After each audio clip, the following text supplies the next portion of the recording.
Ngayon naman pag-usapan natin how you can create your Manychat account. So, tuturuan kita kung paano mag-set up. If first time mo na mag-set up or mag-create ng Manychat account mo. But make sure na kompleto na yung requirements or yung mga kailanganin mo para magawa mo itong step na to. Okay?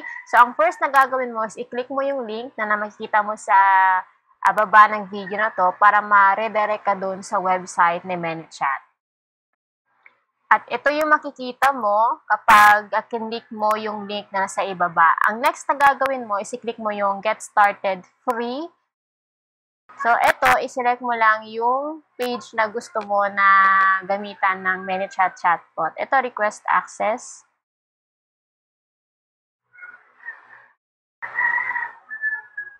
Then, skip for now.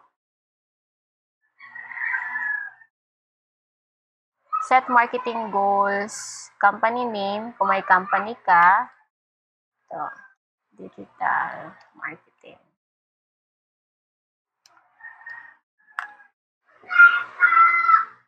Yes, i-click mo na yung yes. Tapos, i-select mo lang dito yung description ng business mo. Kung e-commerce, yan, entrepreneurship, what type of messages are going to send from Manychat. Ito, Facebook Messenger, yung select natin dito. Ito, pwede itong kahit hindi mo i-check yan, okay lang yan. Click mo yung continue. Ito, kapag i-click mo to, mapupunta ka parang dito, doon sa parang survey ni Manychat. So, pwede mong i-click yung let's do it, pero for the purpose of this tutorial, i-click ko lang yung later para makapag-proceed tayo sa next step. Yan. It will ask you next to verify your email address. So, dito, makikita mo kung saan sinend ni Manychat yung email, kung saan kailangan mong i-verify first para makapag-continue ka. Okay? So, dito, kung may ibang email address ka, pwede mong i-change. Ito, gusto kong i-change ito. Change. Yan, verification, link sent. So, punta ka lang sa email address mo para i-verify yung account na ginawa mo from Manychat. Ito yung laman ng email. Yung Facebook profile na gamit ko, nag-request ng access to the account. Ito yung page ko. So, dito, may nakalagay na button na view request. I-click mo lang yan.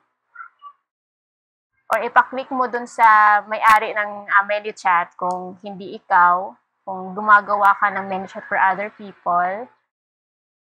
And then automatic na mariredirect dun sa page ng Manychat account. So, kanina na-click ko na siya. Kaya maging invalid na yung link na to. So, makita mo kaagad yung Manychat na parang homepage. Parang ganito. Yan. So, in-approve na. Request has been approved. So, may option dito na approve request. Okay? Under users yan siya. Yan. Users and then approve request. Next na gagawin mo, yung kanina na sabi ko na i-confirm mo yung email address mo na ginamit for setting up Manychat. Ito yung email. Nakita mo na please confirm your Manychat account. I-click mo lang yan. At ito yung makita mo, confirm email. So, i-click mo lang yung confirm email na button. Tapos, ito yung kikita mo na page next. Yan. Almost done. Press the button below to finish the confirmation. Wait lang. I-login ko yung isang Facebook account. Ito yung email na makikita mo, no? And i-click mo yung confirm email. Tayo mo na lang mag-load. Yan. I-click mo yung next na confirm email. Then, go to dashboard. So, thank you. Your email was successfully confirmed. So, click mo yung go to dashboard. Tapos, dito, sign in ka ulit. Yan. So, nakita na dito yung page na kinonect mo. Ito yon. Yung page. Sa case natin, ito yon.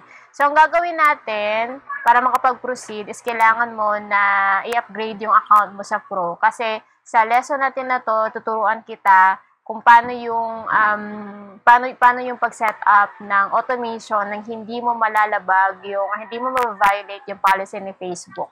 So may feature dito si Manychat na gagamitin natin. First is yung feature na tags at yung isa pa is yung rules. So ito yung mga gagamitin natin mamaya.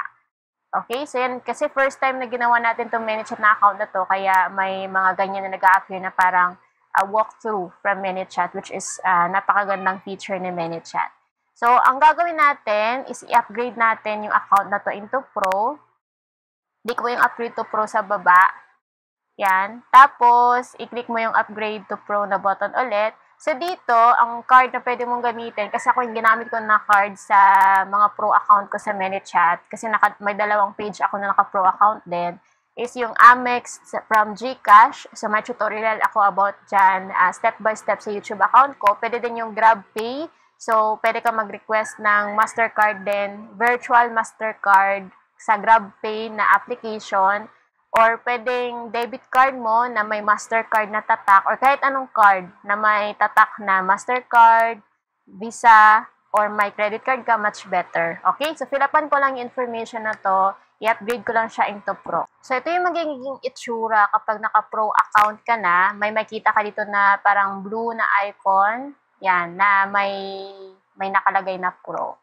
So, sa next video, pag-aaralan naman natin kung paano ka makapag-create or anong strategy na gagamitin natin para makapag-create tayo ng automation nang hindi nagva-violate sa Messenger rule ni Facebook. See you sa next video.